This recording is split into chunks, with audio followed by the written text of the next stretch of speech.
Vice President Bharrat Jagdeo had recently dismissed claims that Guyana is facing a foreign exchange crisis. Instead, he explained that the recent increase in demand is largely linked to massive capital projects being undertaken in the country. Although we've injected $1.2 billion into the market so far this year, we can inject significantly more funds because the government has the capacity to do so. During a press engagement at the Artichon Conference Center, the Vice President noted that the country's reserves and inflows remain strong and companies are borrowing more from the local banks to finance the procurement of equipment. He claimed that this temporarily pushed the demand for foreign currency. The demand has grown because our country has expanded or is expanding at a rapid pace.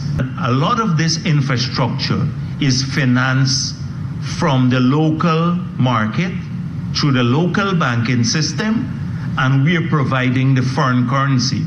The politician also dismissed the idea of capital flight, reasoning that Guyana continues to see strong inflows because of the many opportunities available in the economy. At the same time, Jagdeo raised concerns about the abuses of the system by non-Guyanese entities that are exploiting Guyana's liberal exchange market to buy US dollars and funnel it abroad. But according to one chartered financial analyst, GHK Lall, the government of the day seems to be playing games with a serious matter. We go to point number 5, which is credit cards. Yes, those can be misused for commercial as opposed to personal purposes. But the fact that you're going there, and that can be a drain on foreign exchange. Lall noted that foreign currency shortages can be mitigated by implementing temporary restrictions on non-essential imports to converse foreign exchange. Speaking along the context of capital flight and liquid assets, the financial analyst said that persons who take foreign currency out of Guyana on a regular basis can pose challenges to the foreign exchange market.